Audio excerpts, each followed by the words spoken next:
హల్లెలూయా. దేవుని ఘనమైన నామానికి మహిమ కలుగును గాక. దేవునికి స్తోత్రములు. ప్రభు గడిచిన కాలమంతా ఆయన కృపలో కాపాడి సంరక్షించి ఆయన సన్నిధి సహవాసాన్ని మనకి అనుగ్రహిస్తూ అన్ని సమయాల్లో అన్ని పరిస్థితుల్లో ప్రభు మనల్ని ఎంతగానో ఆదరిస్తూ ఉన్నారు. మన రక్షకుడు, మన ప్రియుడు, మన ప్రభు అయిన యేసుక్రీస్తు వారు సర్వకృపానిధి.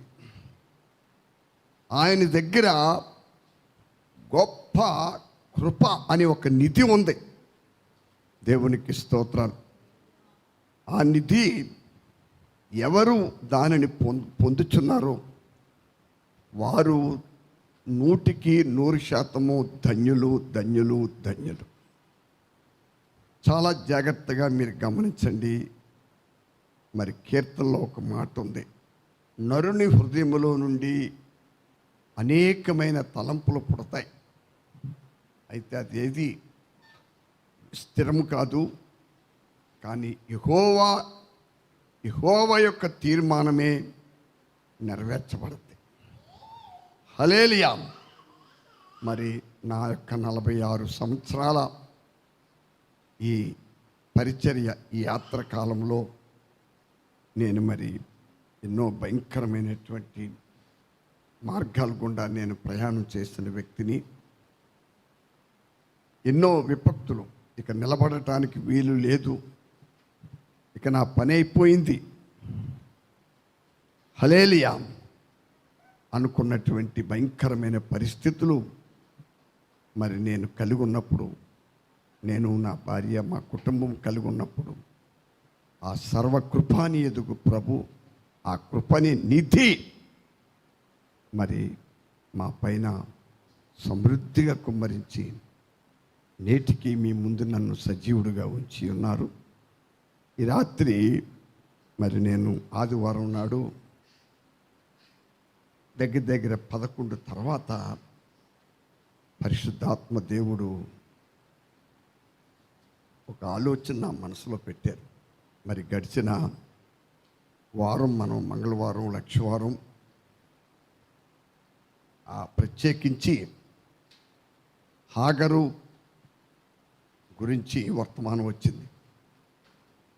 పాత నిబంధన కాలంలో హాగరు తన యజమానురాలైనటువంటి శారాయి చేతి కింద ఎలా అణిగి ఉందో, అలాగే ఈ నూతన నిబంధన సంఘం, దేవునికి స్తోత్రాలు, ఈ నూతన నిబంధన అనే ఈ సంఘం మరి దానిని కాయటానికి దేవుడు ఎవరినైతే సంఘం మీద కాపరులుగా, ఉపదేశకులుగా, ప్రవక్తలుగా, హల్లెలూయా అపోస్తలులుగా, సువార్తులుగా నియమించాడో వారికి మాట విని వారికి లోబడి ఉండుడి అని ఉందండి.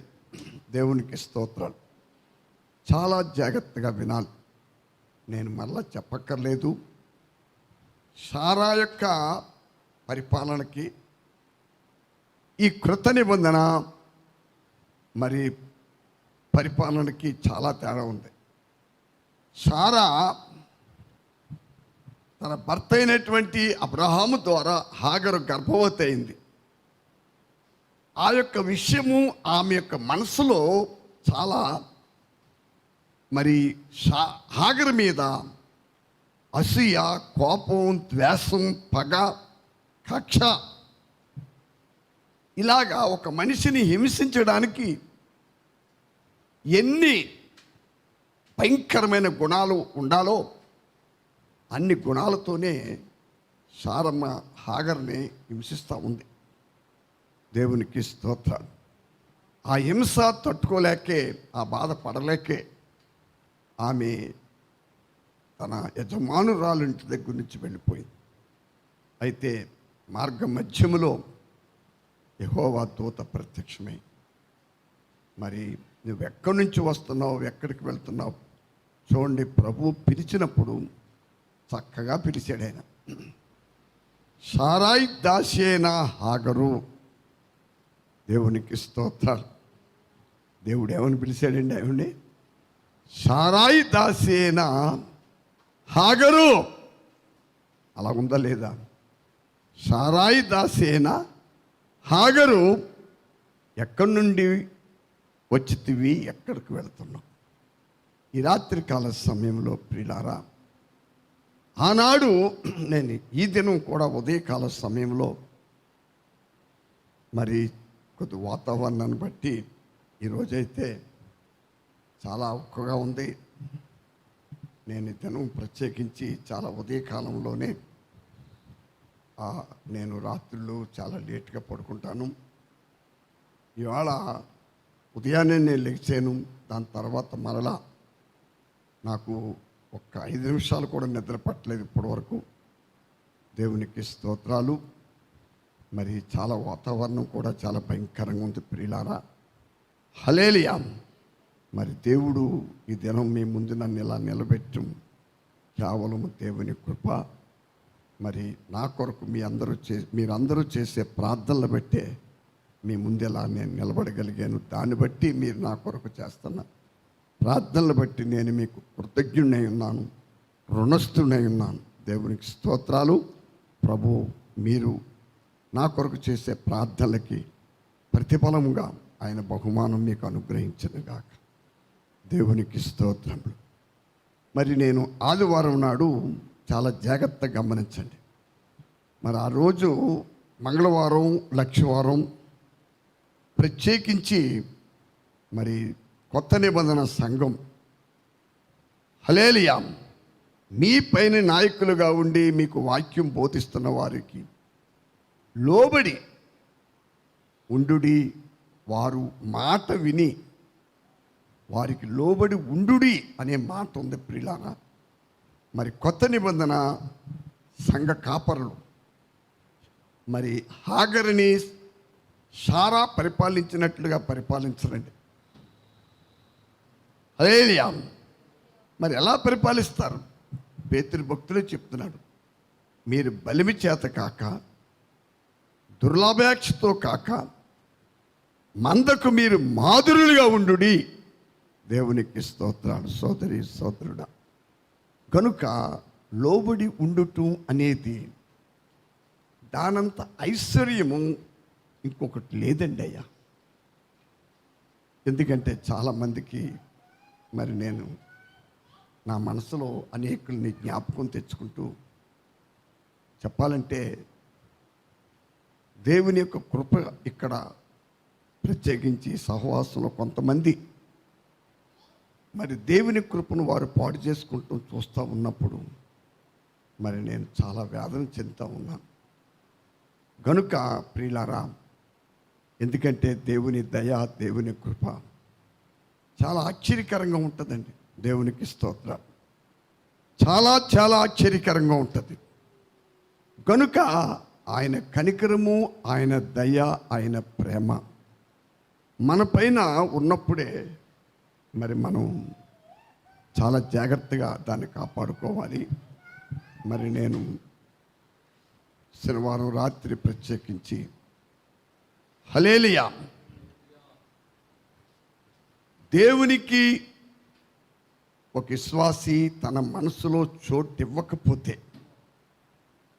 ఎలాంటి భ్రష్టాత్మకు అప్పగించబడతామో, మరి దేవునికి మన మనసులో చోటు లేకపోతే సోదరి సోదరుడా, మనము చేయరాని కార్యాలు చేయడానికి దేవుడు మనలను చేయివిడిస్తాడు. ఆ తర్వాత భ్రష్టాత్మకి మనము అప్పగించబడతాం. అప్పుడు నీవు కానీ నేను కానీ ఎవరైనా విశ్వాసులు ఎవరైనా సరే మరణమునకు తగిన కార్యాలు చేయక తప్పదు. అర్థమైందండి మీకు? తర్వాత ఏం జరుగుద్దండి? మరణానికి తగిన కార్యాలే చేయవలసి వస్తుంది. మరి నేను ఇప్పుడు అందులోకి వెళ్తలేదు. కానీ ఆదివారం రాత్రి 11 గంటల తర్వాత నాకు పరిశుద్ధాత్మ దేవుడు ఒక ఆలోచన ఇచ్చారు. హల్లెలూయా. మరి నేను ఆ టైంలో నా దగ్గర ఒక పెట్టున్నాడు. ఆ అబ్బాయితో నేను కొన్ని మాటలు, పరిశుద్ధాత్మ ఇచ్చే మాటలు రాయమని చెప్పి ఈలోగా బాత్రూమ్ స్థానానికి వెళ్ళి ఆ అబ్బాయిని బయట ఉండమని నేను మరి ఆ రోజు రాత్రి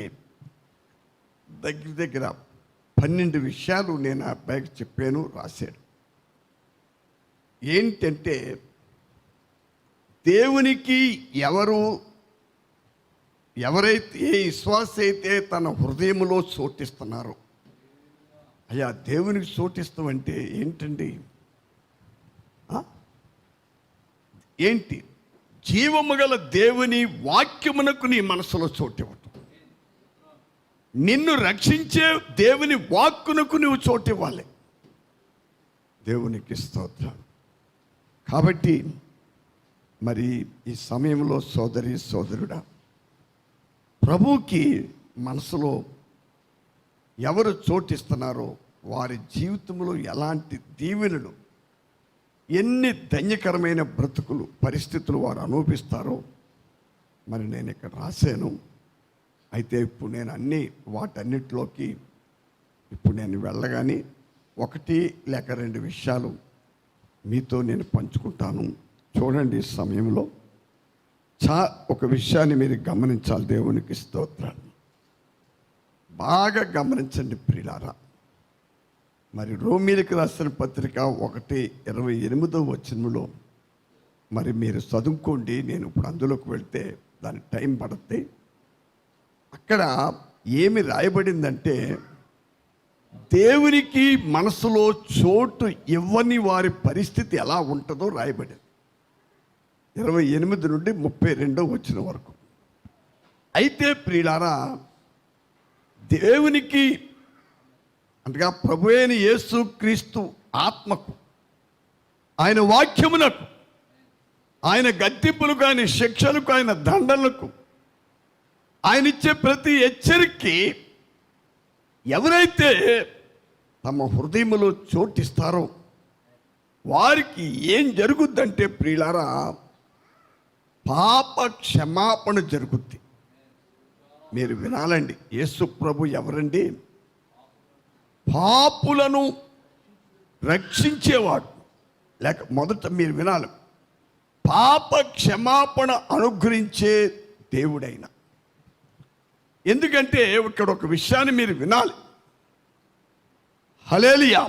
బాగా మనసు పెట్టండి ప్రియులారా, చాలా జాగ్రత్తగా మీరు గమనించండి. అయ్యా, సర్వ పాప పరిహారార్థమే రక్త ప్రోక్షణ అవశ్యం, తద రక్తం పరమాత్మ పుణ్యదాన బలియాగం. అది మన హిందూ వేదాల్లో రాయబడ్డ మాట. మానవాళి పాపము పరిహరింపబడకుండా, అంటే నా పాపం పరిహరింపబడకుండా నేను పరలోకములో ప్రవేశించలేను, నరకాన్ని తప్పించుకోలేను. చాలా జాగ్రత్తగా మీరు గమనించండి సోదరి సోదరులారా.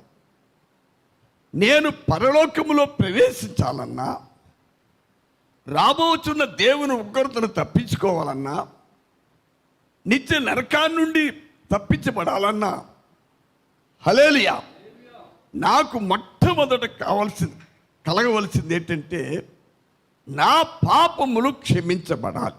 దేవునికి స్తోత్రాలు. కాబట్టి ఈ రాత్రికాల సమయంలో, ఈ 6వ నెల 8వ తారీఖు ఈ రాత్రి కాలములో సోదరి సోదరుడా, నీవు ప్రభువైన యేసుక్రీస్తు మాటకు లేక ఆయన ఆత్మకు, ఆయనకు నువ్వు మనసులో చోటిస్తే ఆయన మనలోనికి ప్రవేశిస్తాడు. దేవునికి స్తోత్రాలు. అలా చోటిచ్చే వారికండి జరిగేది ఏంటంటే పాపముల నుండి వారికి క్షమాపణ కలుగుద్ది. ఒకసారి మీరు త్వరగా యోహాను రాసిన పత్రిక, మొదటి పత్రిక 1వ అధ్యాయము 9వ వచనం. మన పాపములను మనం ఒప్పుకొనిన ఎడల, మన పాపములను మనము 9వ వచనం చూడండి అందరూ. మన పాపములను మనము ఒప్పుకొనిన ఎడల ఆయన నమ్మదగిన వాడును, ఆయన నమ్మదగిన వాడును, నీతిమంతుడును గనుక నీతిమంతుడును గనుక ఆయన మన పాపములను క్షమించి ఆయన మన పాపములను క్షమించి సమస్త దుర్నీతి నుండి సమస్త దుర్నీతి నుండి మనలను పవిత్రులనుగా మనలను చేయును. పవిత్రులనుగా చేయును. పరిశుద్ధులకు తండ్రి, కృపా సత్య సంపూర్ణుడైన యేసయ్య, ఈ రాత్రి నీ వాక్యమే సత్యం. నీ సత్యవాక్యం ద్వారా మాతో మాట్లాడి నీ పరలోక శబ్దాన్ని మాకు వినిపించి ఈ పరిచర్కి విరోధముగా అదృశ్యంగా ఉండి పోరాడి ప్రతివిధ అంధకార శక్తులను నజరేయుడైన యేసుక్రీస్తు నామములో మేము బంధిస్తున్నాం. అయ్యా, మీ సన్నిధిలో నిలబడ్డాక నాకు నీ కృప దయచేయండి. నీ ఆత్మశక్తితో నన్ను బలపరచండి.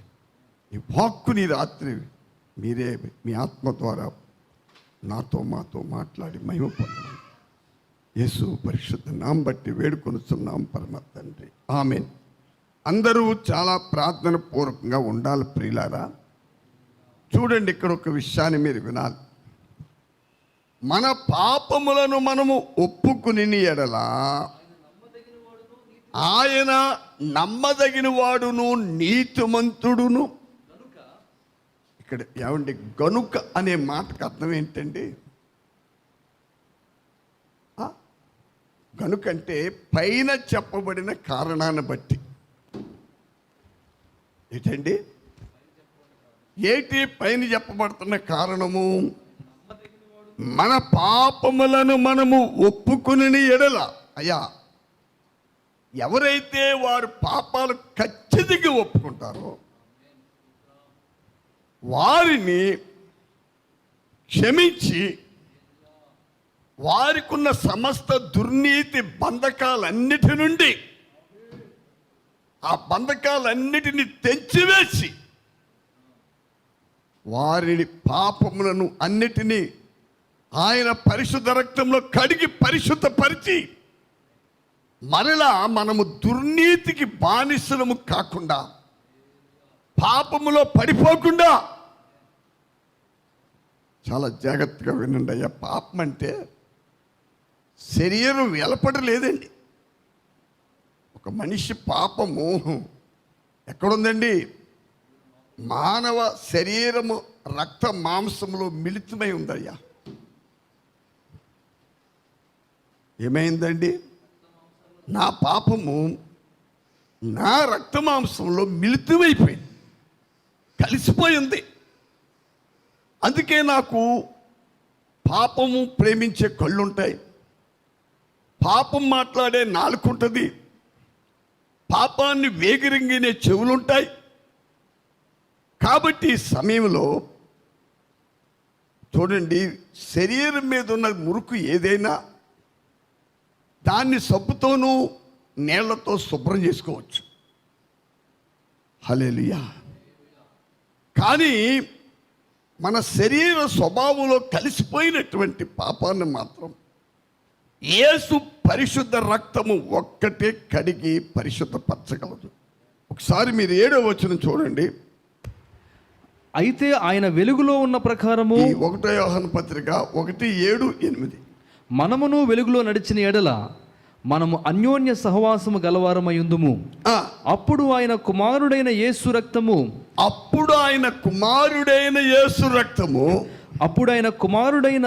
రక్తము ప్రతి పాపము నుండి మనలను పవిత్రులనుగా చేయును. హల్లెలూయా.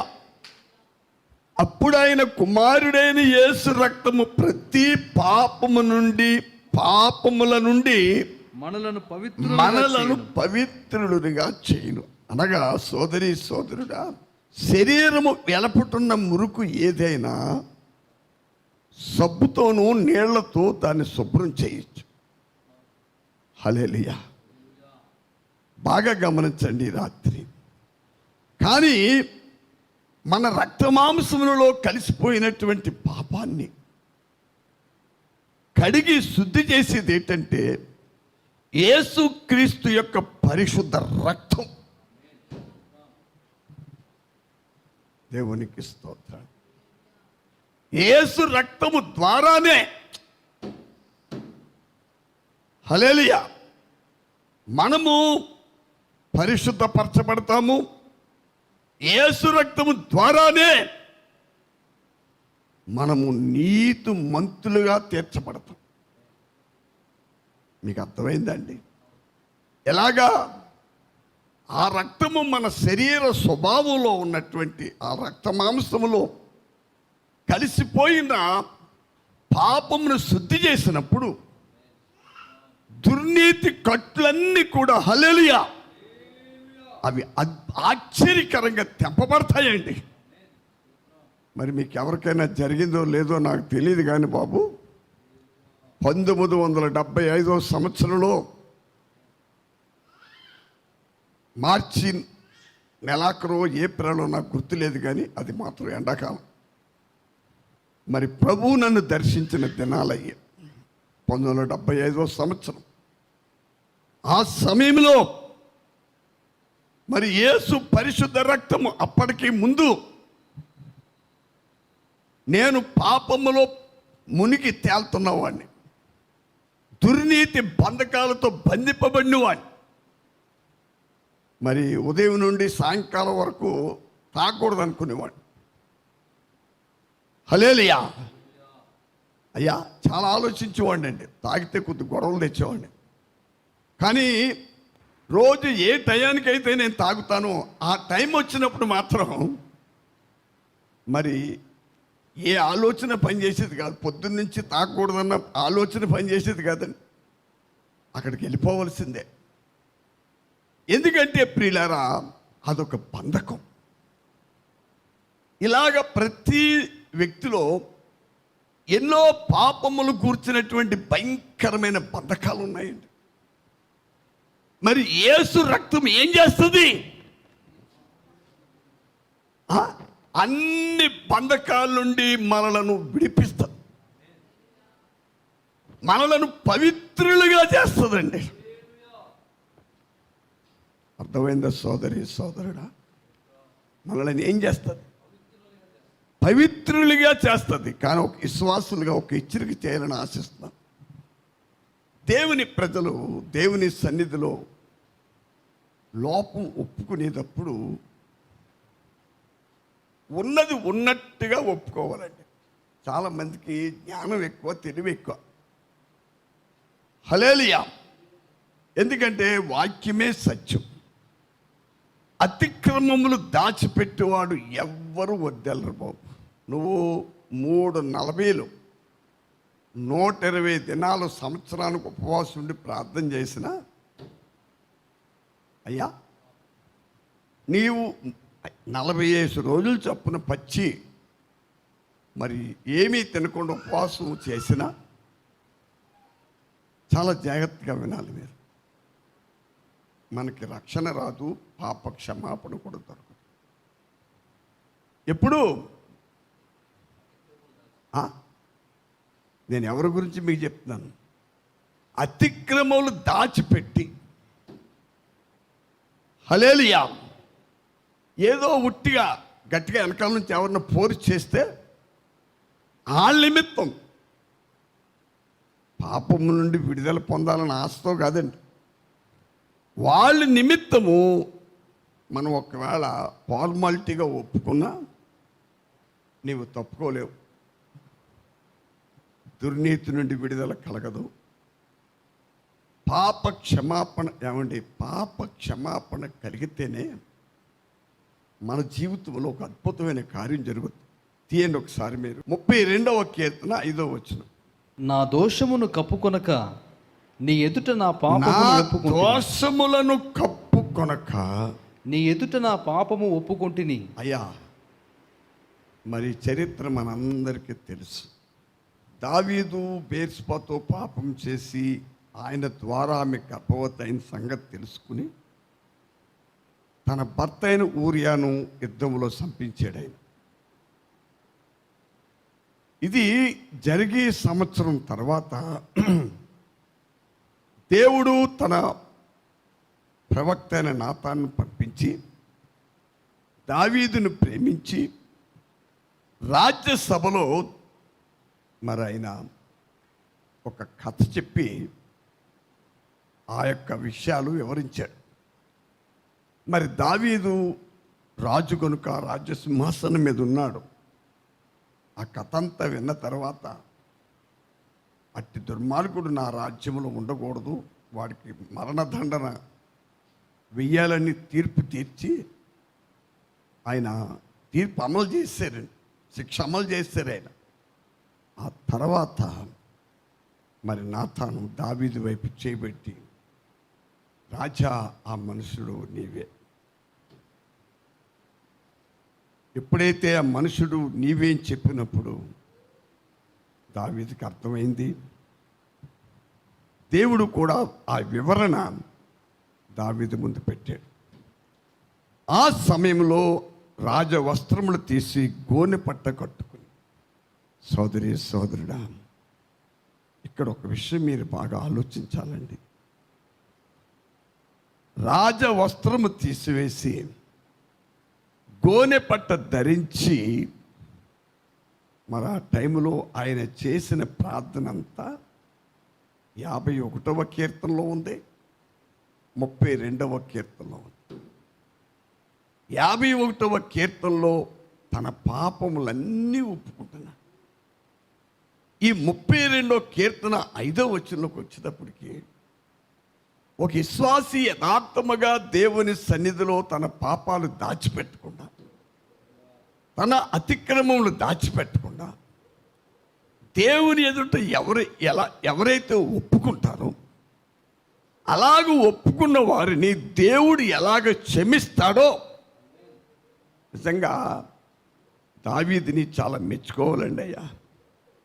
ఎందుకంటే పాత నిబంధన కాలంలో అనేక మంది పాపములు చేసి కప్పిపుచ్చుకునే వారిని అలా కప్పిపుచ్చుకోకుండా యథార్థముగా దేవుని యొద్దకు తీసుకురావడానికి ఆయన ఒక మార్గదర్శిగా ఉన్నాడు. దేవునికి స్తోత్రం. ఇక కృత నిబంధన విశ్వాసులమైతే మనకు మరింత మార్గదర్శిగా ఉన్నాడు ఆయన. ఎందుకంటే కొత్త నిబంధన సంఘములో అభిషక్తులు ఆయన ఆత్మ ద్వారా, దేవుని ఆత్మ ద్వారా దావీదు యొక్క భవిష్యత్తు జీవితంలో ఏది జరిగిందో, ఎలాంటి క్షమాపణ వచ్చిందో, ఎలా ఒప్పుకున్నాడో దానిని చాలా విప్లవీకరంగా మరి ఈనాడు మన మధ్యనేటి ప్రపంచంలో ఎక్కడెక్కడ దేవుని చేత ఏర్పాటు చేయబడి దేవుని ఆత్మతో అభిషేకించబడి పరిశుద్ధాత్మ ద్వారా పరిచర్య ఎవరు జరిగిస్తున్నారు వారందరూ కూడా ఇదే పనిచేస్తారు. కాబట్టి ఏమి సాక్ష్యం ఇస్తున్నాడు? చదవనమాట, నా దోషమును కప్పుకొనక, నా దోషములో కప్పుకొనక నీ ఎదుట నా పాపము ఒప్పుకొంటిని, నీ ఎదుట నా పాపము ఒప్పుకొంటి. యెహోవా సన్నిధిని నా అతిక్రమములు ఒప్పుకొందుననుకొంటిని, యెహోవా సన్నిధిని నా అతిక్రమములు ఒప్పుకొందుననుకొంటిని. నీవు నా పాప దోషమును పరిహరించి ఉన్నావు. అయ్యా, మీకు అర్థమవుతుందా? నా పాపము నేను ఏం చేయలేదు, కప్పుకోలేదు. కప్పుకుంటూ అంటే ఏటో యోబు గారి దగ్గరికి వెళ్తే తెలుస్తుంది. సమాజము నా కుటుంబ తిరస్కారమునకు నేను భయపడి నా పాపము నేను రొమ్ములో దాచుకునే ఎడల దేవుని ఎదుట నేను వేషధారనవుతుంది. ఏంటి ఆ పరిస్థితి అంటే, కప్పుకుంటాం అంటే అది, దాన్ని ఏమంటారండి? కప్పుకుంటాం. కానీ దావీదుని దేవుడు కనికరించి తన సేవకుడైన నాతాను ద్వారా హెచ్చరిక చేసినప్పుడు, అప్పటికి సంవత్సరం అయిపోయిందండి. ఆ పాప క్షమాపణ కొరకు పాత నిబంధనలో ఏ రకంగా బలులు అర్పిస్తే క్షమాపణ వద్దో, మరి మోషే ద్వారా దేవుడిచ్చిన ఆ ధర్మశాస్త్రాన్ని బట్టి ఆయన కడిగేసుకున్నాడు. ఆయన కొన్ని బలులు అర్పించాడు, దానిని బట్టి దేవుడు క్షమించాడు అనుకున్నాడు ఆయన. కానీ దేవుడు ఆయన్ని క్షమించలేదు. సంవత్సరం తర్వాత దేవుడు ఆయన పాపాన్ని జ్ఞాపకం తెచ్చాడు. కాబట్టి ఈ సమయంలో సోదరుడా, ఎప్పుడైతే దావీదు దేవుని సన్నిధిలో యథార్థముగా తన పాపములు ఒప్పుకుంటానికి నిర్ణయించుకున్నాడో, అలాంటి గొప్ప సమర్పణతో ముందుకొచ్చాడు. హల్లెలూయా. ఏమంటున్నాడు? నీ సన్నిధిలో నేను నా పాపములు, యెహోవా సన్నిధిని నా అతిక్రమములు ఒప్పుకొందుననుకుంటుని, నా అతిక్రమములను ఒప్పుకొందుననుకుంటుని, నీవు నా పాపదోషమును పరిహరించి ఉన్నావు. నేను ఒప్పుకోవడానికి ఒక నిర్ణయం తీసుకున్నాను, ఒక సమర్పణ కలిగి ఉన్నాను. ఒక సమర్పణతో నీ సన్నిధిలో నేను మోకరించి, నేను ఎప్పుడైతే నా పాపాల విషయంలో నేను పశ్చాత్తాపడితే యథార్థంగా నేను ఒప్పుకున్నాను. ఇంకా ఒప్పుకోవడానికి నిర్ణయం తీసుకోగానే ప్రియులారా, దావీదుకి పాప క్షమాపణ దొరికిందండి. ఎందుకంటే దేవుడు ఒక వ్యక్తి పాపాలు క్షమిస్తేనండి, మీరు ఒక విషయం వినాలి, అతని హృదయము మరి భారమంతా పోయి గొప్ప దేవుని సమాధానముతో నిండిపోద్ది, గొప్ప తేలికైపోద్ది. ఇక తాను పూర్వ దినాల్లో చేసిన పాపము ఏది జ్ఞాపకమునకు రాదు. ఒక నిర్దోషమైన హృదయము, ఒక పరిశుద్ధమైన హృదయము, ఒక మంచి పాపపు ఒప్పుకోలు ఆయన జీవితంలో ఉంటుంది. అతడు ఒక మంచి సాక్షి జీవితం ఉంటుందండి ఆ వ్యక్తికి. ఆ వ్యక్తి దాని తర్వాత క్రీస్తు యేసు యొక్క పరిమళ వాసన వెదజల్లుతూ తన జీవిత యాత్ర ముగిస్తాడు. ఆ యాత్ర కాలం అంతా దేవుడు 100 ఏళ్ళు బతికించిన, ఇంకా ఎక్కువ బతికించిన, ఆ క్రీస్తు పరిమళ వాసన వెదజల్లుతూనే ఉంటాడు. ఆయన శక్తి సామర్థ్యాన్ని ప్రకటన చేస్తూనే ఉంటాడు. అతను అనుభవిస్తాడు.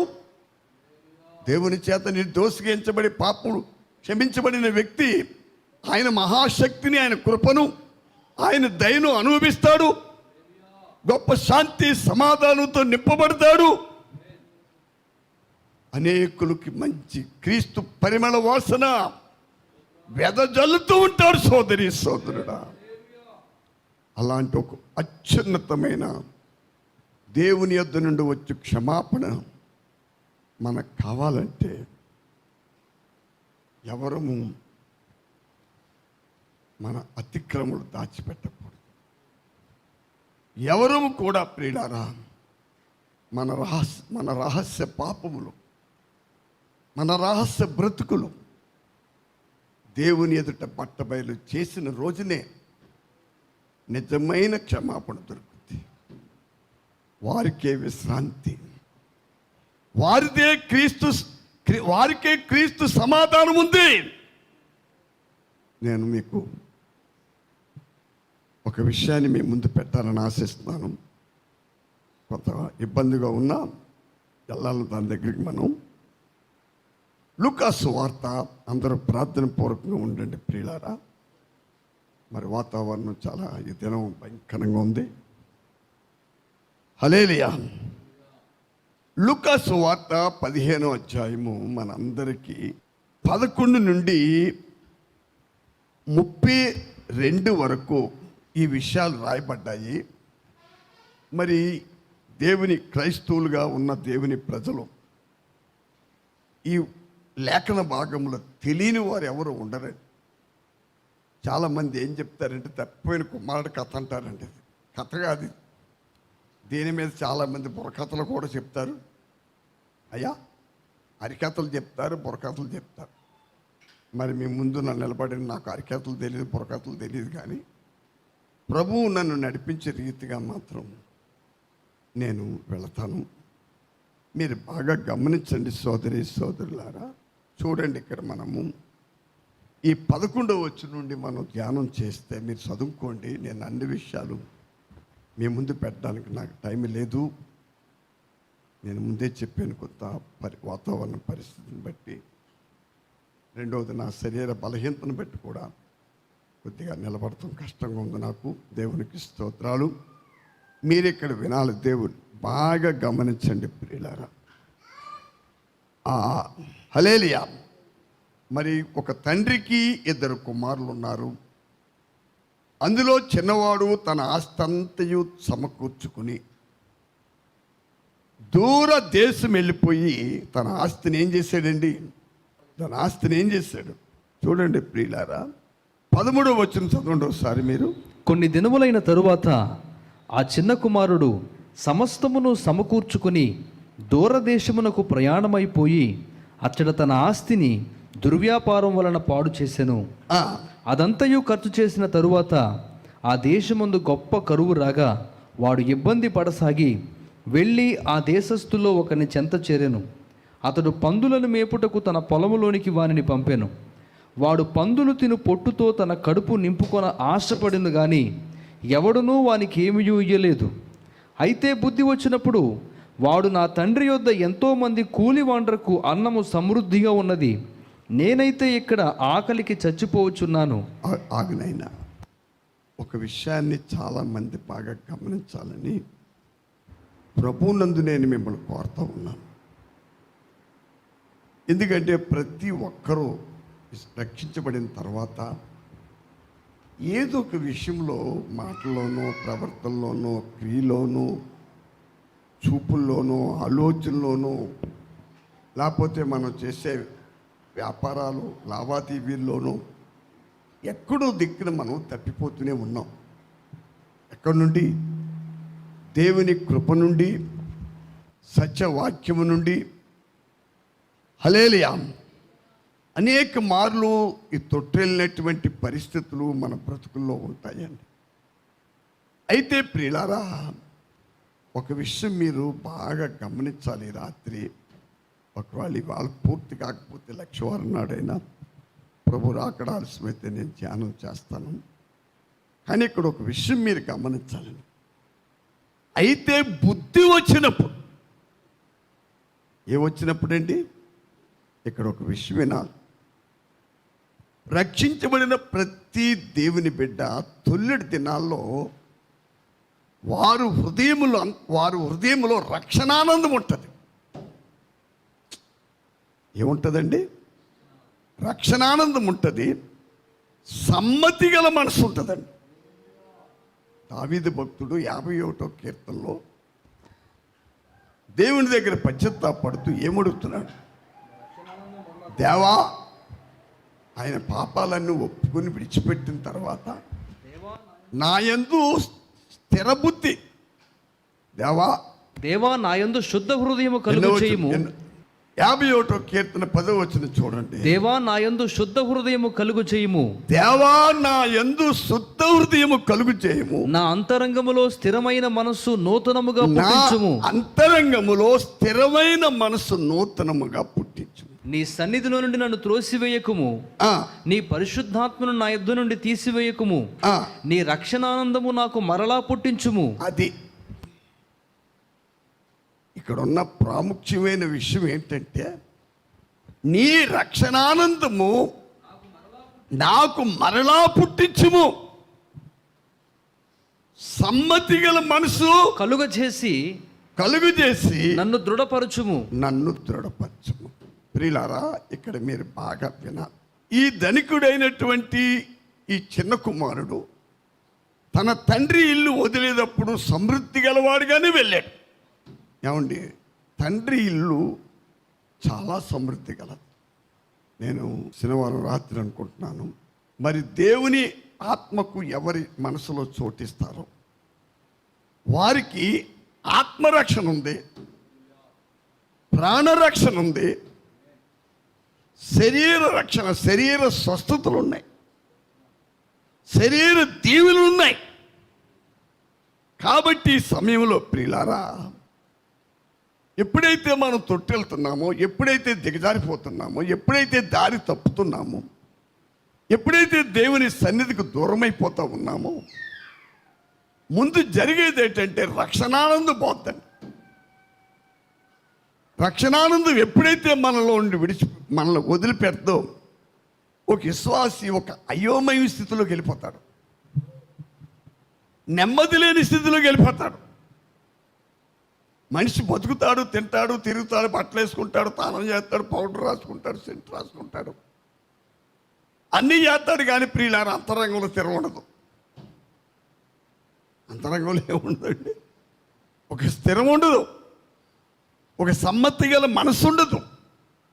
చూడండి, సమ్మతి గల మనసు ఉన్న వ్యక్తికి ఒక నిరీక్షణ ఉంటుంది. ఒక నిరీక్షణ ఉంటుంది. ఒక రోగం మనతో పోరాడుతుంది అనుకోండి, ఒక బలహీనత నీకు వచ్చింది అనుకోండి, సమ్మతి గల విశ్వాసి, సమ్మతి గల మనసున్న విశ్వాసి, నేను ఆయన పొందిన గాయముల చేత నేను స్వస్థత నొంది ఉన్నాను. ఓ రోగమా, నీవు నన్నేమి చేయలేవు అని ఖండితంగా చెప్తాడు.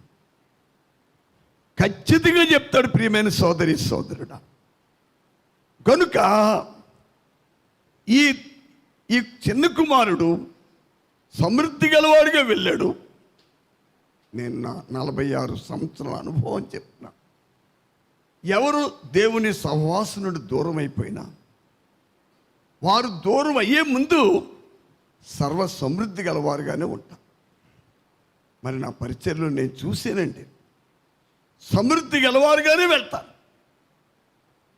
అయితే ఈ రెండో కుమారుడు తన దుర్వ్యాపారం ద్వారా మొత్తం పాడు చేసుకున్నాడు. హల్లెలూయా. పందులు తిని పొట్టుతో తన కడుపు నింపుకోవాలనుకున్నాడు. ప్రియమైన సోదరి సోదరుడా, ఈ ఒక్క మాటలో ఎంతో అర్థం ఉందండి. ఒక మాట మీకు చెప్తాను. ఆత్మ సంబంధులమైన మనము శరీర సంబంధులైన ఈ లోకములో ఈ లోక సంతోషములతో మనము తృప్తి చెందలేం. అర్థమైంది మీకండి? ధనధాన్యాలతోనూ సుఖభోగాలతోనూ ఆస్తి పాస్తుల ద్వారాను మనము తృప్తి చెందలేమండి ఒక ఆత్మ సంబంధమైన వ్యక్తి. అలాగని చెప్పేసి తప్పిపోయినప్పుడు మరి ప్రభువునందుకు నువ్వు ఆనందించలేవు. అప్పుడు మన పరిస్థితి ఏంటి? మనకు బుద్ధి రావాలయ్యా. నేను మాట చెప్తాను, బుద్ధి వస్తే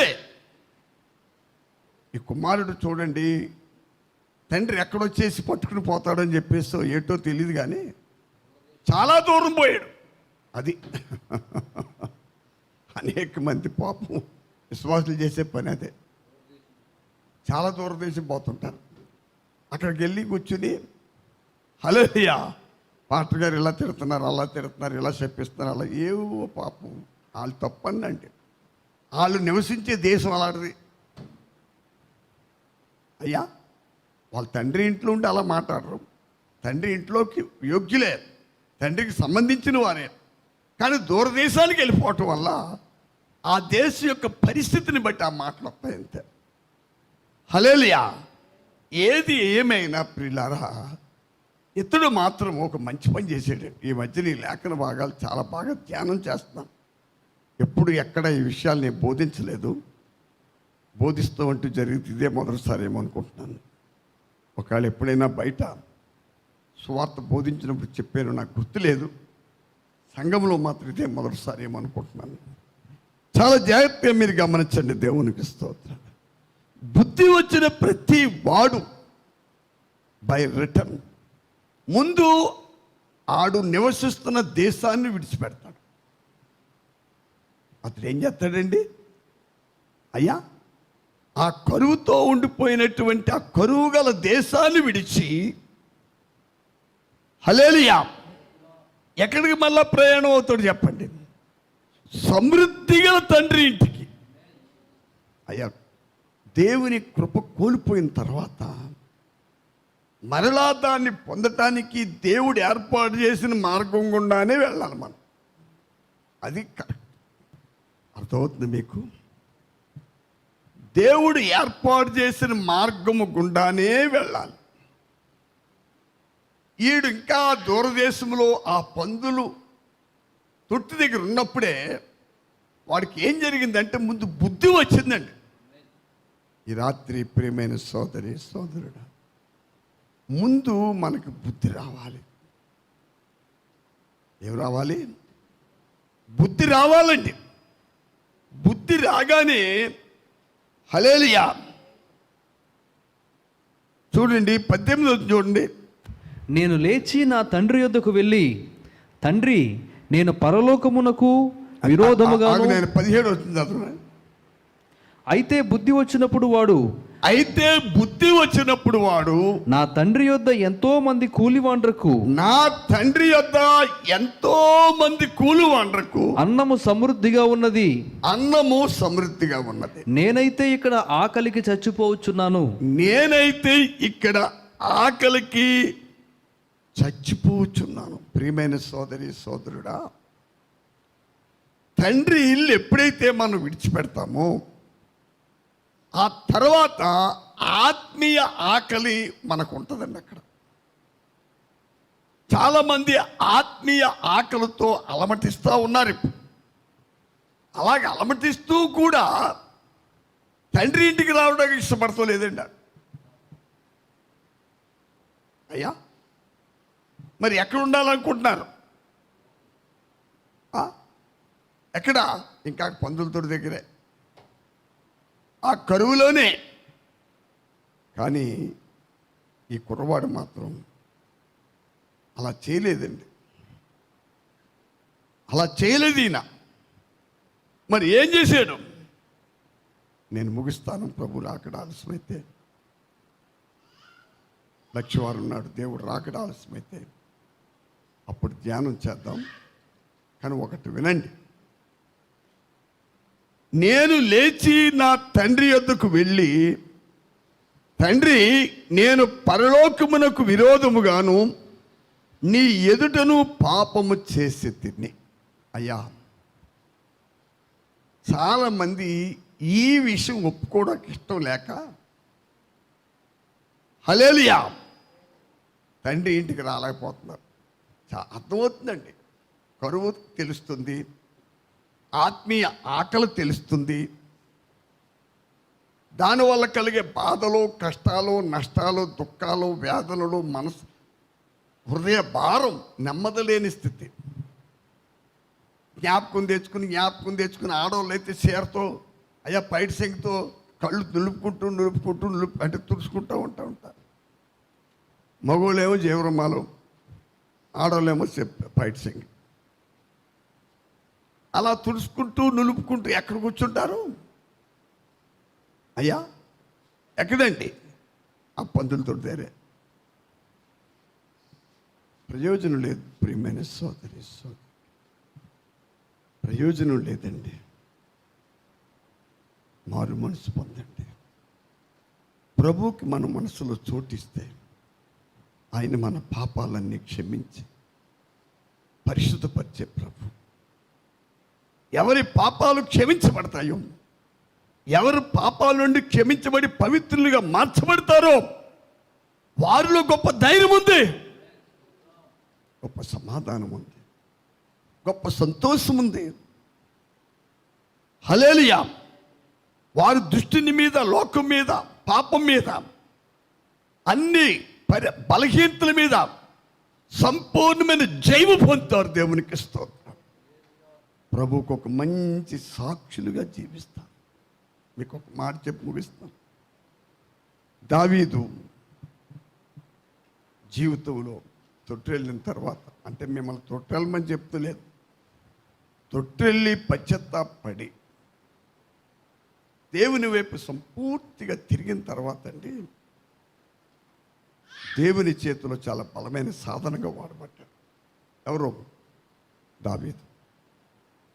ఆయన జీవితంలో ఎన్నో శ్రమలు, హల్లెలూయా, ఎన్నో శ్రమలు. తన కుమారుడే శత్రువు అయిపోయాడు. ఎన్ని పరిస్థితులు వచ్చినా హల్లెలూయా ప్రభుతో నడిచాడు. ఆయన దేవుని ప్రసన్నతను అనుభవించాడు, దేవుని కృపను పొందాడండి. కాబట్టి సోదరి సోదరుడా, మన జీవితంలో ప్రభువుకు చోటిద్దాం. దూరదేశాన్ని విడిచిపెట్టి తండ్రి ఇంటికి వద్దాం. దేవునికి విరోధముగా చేసిన ప్రతి పాపమును ఆయన ఒప్పుకుంటున్నాడు. తండ్రి, నేను పరలోకమునకు విరోధముగా, నీకు విరోధముగా పాపం చేసి, ఎప్పుడైతే పశ్చాత్తాపంతో తిరిగి వచ్చాడో, ఆ సమృద్ధి ఎలాంటిదో ప్రభు రాకడ ఆలస్యమైతే, మీరు చదువుకోండి లేఖనాల్లో, ప్రభు రాకడ ఆలస్యమైతే లక్షవారం రాత్రి ప్రభు ఆ విషయాలతో నన్ను అభిషేకించి మీ ముందు నిలబెట్టేలాగా అందరూ నా గురించి ప్రార్థించండి. ఈ అంచె దినాల్లో మనం ఉన్నాం. ప్రభు రాకడ ఒక దగ్గరగా ఉంది. చాలా జాగ్రత్తగా దేవుని కృపను కాపాడుకునేవారు ధన్యులవుతారు. దేవునికి స్తోత్రాలు. ప్రభు ఈ రాత్రి మన వినికిడిలో ఈ అమూల్యమైన విషయాలు బహుగా ఫలింపచేసి మన అన్ని దుర్నీతి బంధకాల నుండి విడిపించబడి సంపూర్ణ క్షమాపణ పొంది ప్రభువుకి నమ్మకంగా బలమైన సాక్షులుగా జీవించాలి. మనందరి మీద పరిశుద్ధాత్మ సమృద్ధిగా కుమ్మరింపబడునుగాక. ఆయన కృపలో స్థిరపడి ఆయన రాకడికి మనం ఎదురు చూడడానికి దేవుడు కృప అనుగ్రహించునుగాక. దేవుడు మిమ్మల్ని దీవించి ఆయన కృపలో భద్రపడి ఆయన కృప కనికర సమాధానంతో ఈ రాత్రి లైవ్లో పాలు పంపులు పొందిన వారిని, పొందవలసిన వారిని, పొందబోయే వారిని కూడా ప్రభు దీవించి ఆశీర్వదించునుగాక. ఈ రాత్రి పరిశుద్ధాత్మ దేవుడు మనకిచ్చిన ఈ ఆలోచన బట్టి, ప్రతి సమయాన్ని బట్టి మన ఆత్మ ప్రాణ శరీరాలు అప్పగించి దేవునికి స్తుతులు స్తోత్రాలు చెల్లిద్దాం. హల్లెలూయా, హల్లెలూయా, హల్లెలూయా. ఆశ్చర్యకరుడా, ఆలోచనకర్త, బలమైన తండ్రి, మహిమగల రాజా, ప్రభు ఇచ్చిన ఈ సమయాన్ని బట్టి ప్రియులారా అందరూ దేవునికి స్తుతులు. తండ్రి అయిన దేవా, కుమారుడైన దేవా, ప్రియ పరిశుద్ధాత్ముడా, మా మధ్యని మీ సన్నిధించి ప్రభువా మీ ఆత్మను మా మధ్య నుంచి ఇంతవరకు నేను ఈ బలహీనమైన ఘట్టాన్ని మరుగు చేసి ప్రియ పరిశుద్ధాత్ముడా మీరు మాతో మాట్లాడి ఉన్నారు. మీకు ఘనత, మహిమ, ప్రభావములు ప్రభువైన యేసుక్రీస్తు ద్వారా తండ్రి అయిన దేవునికి మహిమ కలుగును గాక. ఘనత, ప్రభావం దేవునికే మహిమ, ప్రభావం ఇప్పుడు ఎల్లప్పుడు ఆయన రాకడ పర్యంత యుగములో ప్రభు అయిన యేసుక్రీస్తు ద్వారా తండ్రి అయిన దేవునికి మహిమ కలుగును గాక, మహిమ కలుగును గాక. హల్లెలూయా, హల్లెలూయా. పరిశుద్ధుడా, జీవంగల తండ్రి, మహోన్నతుడా, మహాగణుడా, మా రక్షణ దుర్గమయ్యున్న దేవానికి స్తోత్రాలు, నమ్మదగిన దేవానికి స్తోత్రాలు నాయన. నీతిమంతుడు అయిన మా దేవానికి స్తోత్రములు తండ్రి. సిలువలో మా పాపములు క్షమించటానికి, మా పాప పరిహారార్థమై మీ రక్తమును కార్చిన మా దేవానికి స్తోత్రాలు చెల్లిస్తున్నాము నాయన. మీ రక్తములో మా ప్రతి పాపమును కడిగివేయుచున్న మా దేవానికి స్తోత్రాలు చెల్లిస్తున్నాము తండ్రి. అయ్యా, యథార్థముగా మా పాపములను మేము ఒప్పుకున్నప్పుడు తండ్రి, మా పాపములను కప్పుకొనక మేము ఒప్పుకున్నప్పుడు తప్పక మమ్మల్ని క్షమిస్తానని వాగ్దానం చేసిన తండ్రి మీకు వందనాలు. క్షమించుటకు సిద్ధమైన మనస్సు కలిగిన దేవానికి వందనాలు చెల్లిస్తున్నాం. అయ్యా, దయాళుడైన మా తండ్రి నీకే స్తోత్రాలు చెల్లిస్తున్నాము నాయన. ఈ రాత్రి వాక్కు వింటూ ఉండగా యథార్థ హృదయం మాకు దయచేయండి. మా అంతరంగాన్ని పరీక్షించుకునే కృప ఇవ్వండి. మా దినచర్యను పరీక్షించుకునే కృప ఇవ్వండి. మా నడక, అయ్యా, మా ప్రవర్తన అంతటినీ పరీక్షించుకునే కృప ఇవ్వండి నాయన. యథార్థముగా ప్రభా నీ సన్నిధిలో దావీదు వలె మా దోషములను ఒప్పుకొని విడిచిపెట్టేవారుగా మమ్మల్ని అందరినీ సిద్ధపరచండి నాయన. నీకు స్తోత్రాలు చెల్లిస్తున్నాము నాయన. మా పొరపాట్లు మేము కనుగొనగలిగేటట్లుగా మా మనోనేత్రాలు వెలిగించండి. మీ వాక్యమనే అర్థములో మా జీవితాన్ని పరీక్షించుకుని ప్రభా మా దోషములన్నీ మీ సన్నిధిలో యథార్థంగా ఒప్పుకుని విడిచిపెట్టే కృప దయచేయండి నాయన. దావీదు ఎప్పుడైతే తన పాపములు ఒప్పుకోవడానికి కప్పుకొనక ఒప్పుకున్నటకు నిర్ణయించుకున్నాడో వెంటనే అతని దోషములన్నింటినీ పరిహరించిన దేవుడు నాయన. నీకు స్తోత్రాలు నాయన. నీకు అసాధ్యమైనది ఏది లేదు ప్రభువా, నీకు వందనాలు. ఈ రాత్రి మరొకసారి మీరు అనుగ్రహించిన వాక్కు కొరకై హృదయపూర్వకముగా మీకు స్తోత్రములు చెల్లిస్తున్నాం. ఎందరైతే వాక్కు విన్నారో ప్రతి ఒక్కరి హృదయంలో ఒక నూతనమైన కార్యమును జరిగించండి నాయన. ఒక అద్భుతమైన కార్యమును జరిగించండి ప్రభువా.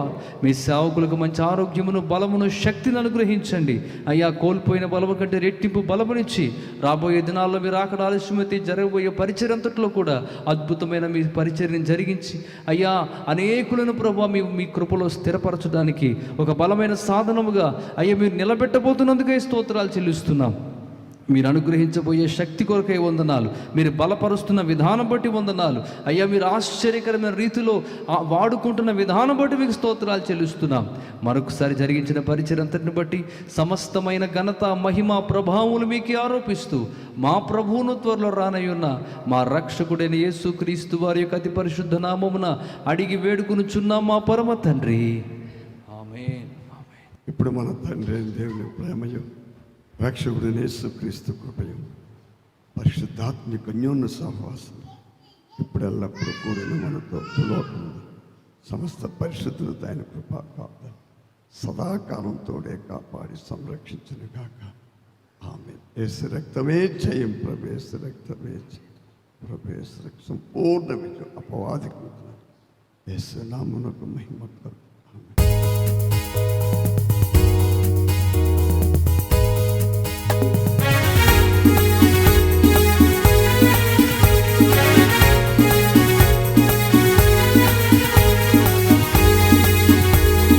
జయము జయము జయము ఎల్లవేళల జయము, జయము జయము జయము ఎల్లవేళల జయము, యేసు నామమునకే ఎల్లవేళల జయము.